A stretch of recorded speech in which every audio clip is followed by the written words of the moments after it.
No tšau. Räägime või mina räägin hetkel natuke reeglitest ja põhimõtetest, mis on õige, mis on vale, mida peaks, mida ei peaks. Ja mis värk üldse sellega on, jah. Vaata, meil on tihtipeale enamjaolt alateadlikult mingisugused reeglid endale seatud, jah.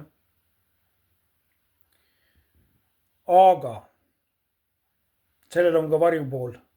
Nendel reeglitel ja põhimõtetel on ka varjupool. Kuna elu on väga mitmekülgne. Väga mitmekülgne. Olukordi võib olla nii palju erinevaid. Nagu selles suhtes me ei tea kunagi, vaata, nende reeglite ja põhimõtetega võivad tekkida meil palju erinevaid komplikatsioone. Silmakirjalikkust, jah, meil võib tekkida endal pimenurgad, kus me ei näe ausalt enda käitumist. Me võime enda loovuse kinni panna, kuidas olukordi lahendada. Me võime endas süüd hakata kandma tänu sellele. Häbi, me võime enda sagedust langetada. Me võime ülekohut teha inimestele. Jah, neid asju, neid olukordi on palju. Ma toon alustuseks sellise hästi robustse näite, jah, nagu hästi jäiga näite või hästi sellise sünge näite. Kui ma küsin, kas inimese tapmine on hea või halb, on ta õigustatud või mitte, kas seda peaks tegema või ei pea? Enamus ütlevad, et ei, jah. Aga kui ütleme näiteks elu sätib sulle sellise olukorra, kus sul on käes püstol ja 2 bandiiti tulevad sinu pere pussitama nugadega. Ainus võimalus sul on nad maha lasta, et päästa oma pere. Kas see reegel kehtib? See reegel kehtib selles olukorras, jah. Ja neid olukordi on väga palju, nagu neid põhimõtteliselt iga asjaga, peaaegu iga asjaga on nii. Kui sa ütled mulle mingisuguse asja, mida peaks või peaks, ma võin sulle välja mõelda tingimused, kus see selles olukorras võib olla õigustatud käitumine või mõistetav vähemalt.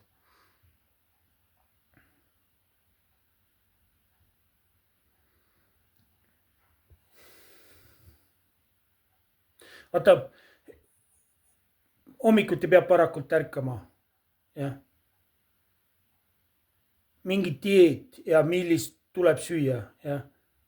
No mõnikord ei pea hommikuti varakult ärkama, mõnes olukorras ei ole see õige. Mõnes olukorras ei ole õige ainult porgandit süüa, jah. Mõnele inimesele ei sobi karastamine, kes võib väita, et peab karastama. See on kasulik. Mõni peab iga päev peab trenni tegema. No mõni inimene ei tohi. Ja, tal on mingi südame või mingid probleemid. Suhted on hästi palju neid reegleid täis. Nagu, mis me oleme palunud ennast lukku konkreetselt. Et meeste ja naiste vahelised suhted. Nagu kuidagi Jesus Christ. Kõik need suhteraamatud põhimõtteliselt võib minema visata. Kõik raamatud, mingid reeglite ja põhimõtete raamatud on, igal asjal on palju erinevaid vaatenurki, noh, ma tahan seda öelda. Ja teinekord vaata hetk nõuab, et me käituks mingit moodi. Vaata mõnikord on niimoodi, mina ei tee mitte kunagi, see on nii vale käitumine, see on nii vale, nii ei peaks, nii ei tohiks teha. Ja siis elu sätib sulle mingisuguse olukorra, kus sa mõistad seda käitumist. Ja, sa mõistad, sa saad aru vähemalt.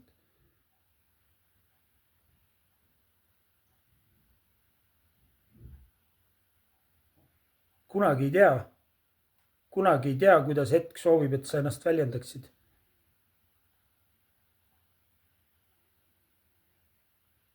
alati tuleb tõtt rääkida, no nui neljaks, no alati.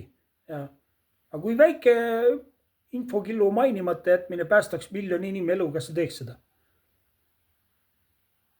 Natukene selle tõe moonutamine päästaks miljoni inimest, kas sa teeks seda?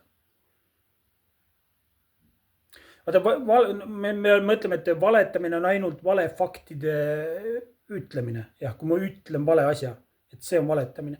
Aga valetamine on tegelikult teise inimese teadlik perspektiivi moonutamine, et saada enda mingisuguseid hüvesid tihtipeale. Enamus inimesed seda nii ei näe. Nad räägivad teadlikult, jätavad midagi mainimata, mis muudaks sinu otsust või valikut või lähenemist või suhtumist. Siis nad ei näe seda valetamisena. Osad inimesed näevad valetamisena ainult vale väite ütlemist.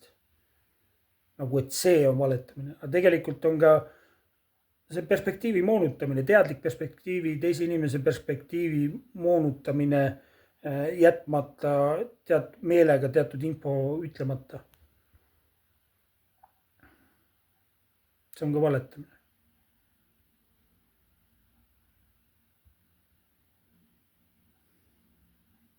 Vaata,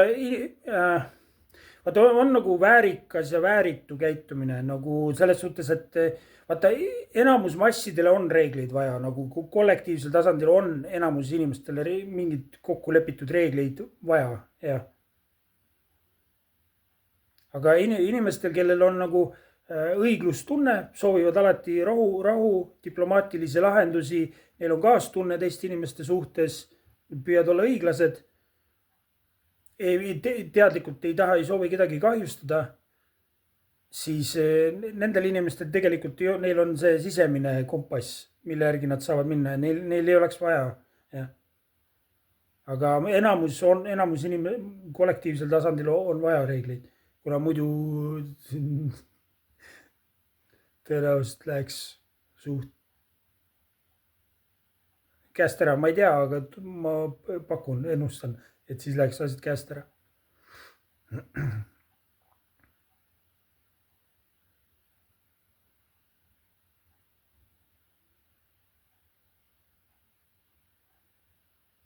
Ja, olukordi on erinevaid.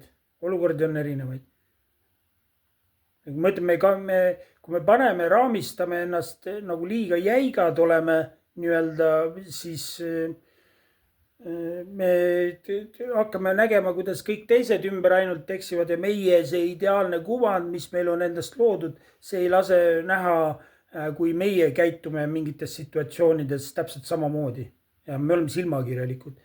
Tänu sellele tekib see alateadlik häbi ja süü meisse. Ja oleme ilgelt kriitilised kõige suhtes, ainult pahurdame. Ja. Ma mõtlen, ma olen selles suhtes, ma nagu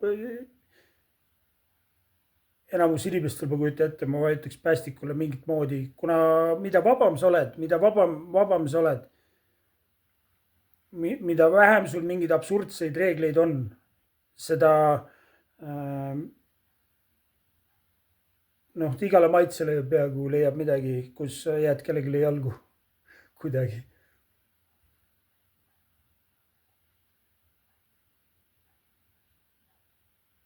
Vaata, kui on inimestel on nagu see aukoodeks, aukood, paljudel ei ole, jah, siis neil on vaja reegleid.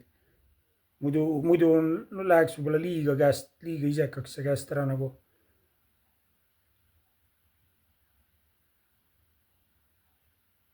Jah. Elu võib olla mitmekülgne. Me paneme võib-olla ennast liiga lukku tihtipeale. Ja näiteks olukord probleemide lahendamine, ja kui meil ei ole nii palju neid raame endale ümber pandud, igasuguseid lugusid, uskumusi, mingisuguseid ülearuseid, mingeid põhimõtteid, siis me saame palju mitmekülgsemalt elule läheneda või mingitele situatsioonidele läheneda. Mõnikord elu tahab, et sa ütleks midagi näiteks ja nagu reaalselt intuitsioon, kõhutunne su karjub, et ütle midagi. Tee see asi ära. aga kui sul on mingisugune jäik reegel, ego hoiab kinni, siis sa ei saa minna selle juhatuse järgi.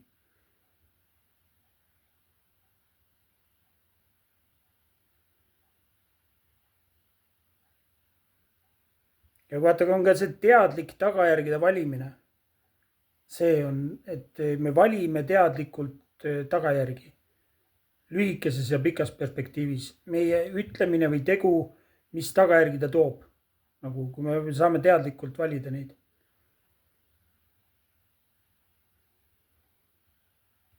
See on siis, kui me oleme piisavalt erinevaid mustreid märganud, kuidas elus asjad toimivad, mis asjad milleni viivad. Ja. Siis me saame teha paremaid valikuid, teadlikke valikuid, valida teadlikult tagajärgi. Ja vaata, kõik need asjad, mida peaks ja mida ei peaks, mida tohiks, mida ei tohiks, mis on õige, mis on vale, need on nii suhtelised hetkel, need on nii elastsed,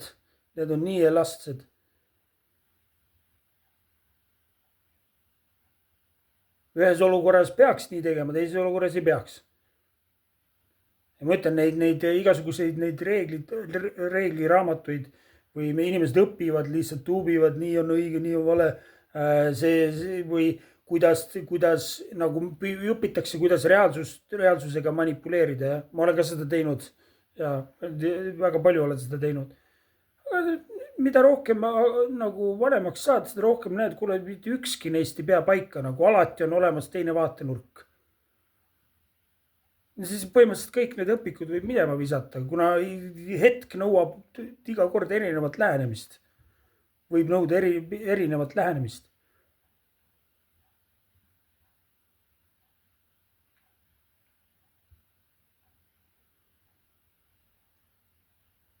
Isegi jah, ütleme näiteks lojaalsus ja mis asi on lojaalsus, kas on nii-öelda, kas tuleb olla lojaalne? Ja, võtame nii. Ja mul on reegel, ma olen hästi lojaalne inimene. Sa oma lojaalsusega võid tappa teisi inimesi, kellele sa lojaalne oled. Ja. Okei, ma jälle, siin peab tõenäoliselt näite tooma täpsustamiseks. Ütleme näiteks, et sul on alkohoolikust mingisugune abikaasa või keegi, jah. Ma olen talle lojaalne, ma ei jäta teda mitte kunagi ja ta joob ja joob ja joob ja sa omast arust oled talle abiks ja lojaalne ja teed seal igast asju talle kõik ette taha ära. Aga tänu sellele sinu lojaalsusele, kui sina tema juurest ära läks, siis ta on sunnitud ennast kätte võtma, siis nüüd ta on sunnitud, nüüd ta saab selle viimase laksu, et mis tal oli puudu, et ennast muuta, et minna paremale rajale. Aga kui sina lojaalsusega, sina oled õnnetu ja tema on õnnetu. No, iga kord üks reegel ei kehti absoluutselt 100% kõikides situatsioonides. Ja ma räägin, sellepärast ongi see nii-öelda spirituaalne või vaimne teekond, hästi palju mahaõppimist on vaja, mitte juurde õppimist, vaid mahaõppimist. Kõiki, mis sa elu jooksul oled õppinud, seepärast ma ütlen, need raamatutarkused, kõik asjad, inimesed loevad, panevad mingeid reegleid endale kogu aeg sisse, mingeid põhimõtteid, mingisuguseid arusaamisi. Kõik need tuleb maha õppida lõpuks pärast. Enamus asjad tuleb maha downloadi, nii-öelda deinstallida. Kuna need kontseptid ja need jäävad lõpuks, hakkavad jalgu jääma. Sellel teekonnal vähemalt. Kõik need reeglid hakkavad jalgu jääma lõpuks. Igasugused asju on vaja hakata ümber õppima. Kuidas asjad käivad, kuidas nad on, kuidas päriselt nad on. Jah. Elu on muutuses kogu aeg, voolavas seisundis, nagu ta ei ole nagu jäik kogu aeg, ta on kogu aeg muutub.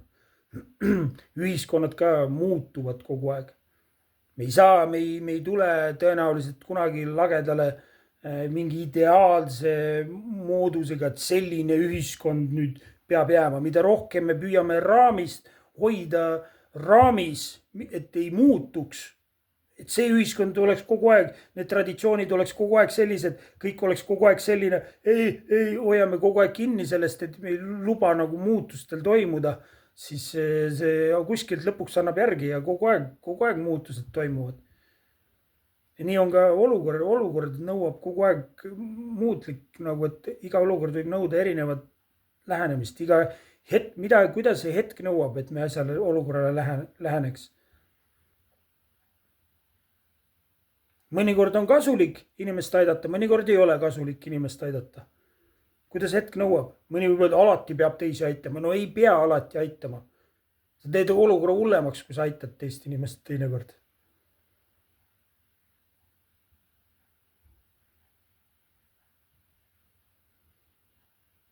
Mõnikord tuleks sekkuda, mõnikord ei tule sekkuda. Mõnikord tuleks täpsustada ja parandada inimest, kui ta midagi valesti ütleb või valesti tegi, mõnikord ei tule.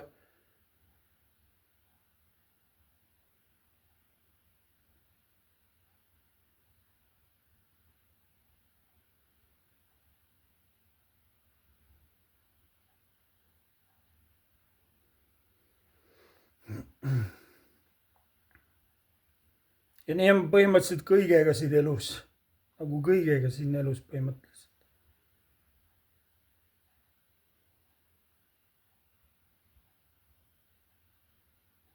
Aga ma ei tea, need endale seatud, need mingis mõttes ma saan aru ja need annavad inimesele mingisuguse turvatunde illusiooni tekitavad.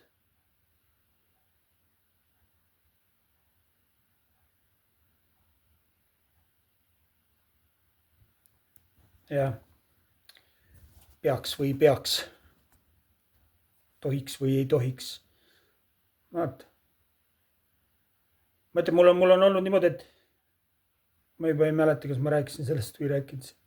Niimoodi, et kus elus niimoodi, et ma olen pandud sellisesse olukorda, kus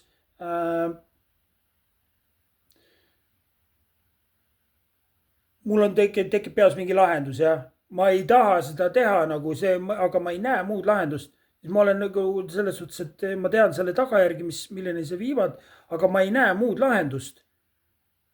mul tekib elu, kuuled päriselt, et ma olen sunnitud selle asja ära tegema, kui sa ei näita mulle muud võimalust. Palun näita mulle muud teine võimalus, kuidas see olukord lahendada. Ma ei taha seda teha, aga ma ei näe hetkel muud lahendust. Nagu küsid elult, nagu ma ütlesin, päriselt nagu, et ma teen selle ära, kui sa ei näita mulle muud varianti. Ma olen sunnitud seda tegema, ma tunnen, et ma olen sunnitud seda tegema. Palun.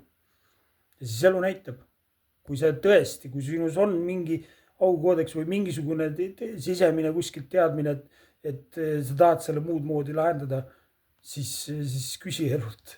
Mind on see aidanud mitmel juhul.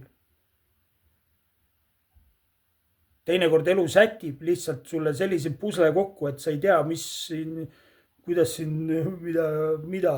Ja kui sa oled vaba, mida vabam sa oled, seda rohkem variante sul on lahendamiseks. Sa oled võimeline erinevateks asjadeks. Elu saab sind kasutada palju mitmekülgsemalt. Ja siis, jah. Kui sa tahad teist lahendust, sa tead, sisimas tunned, et see ei ole hea, siis küsi teist muud moodust ja ta näitab sulle. jah, see oli väike kõrvalpõige. Kuule, aga selge, kõik head praegu.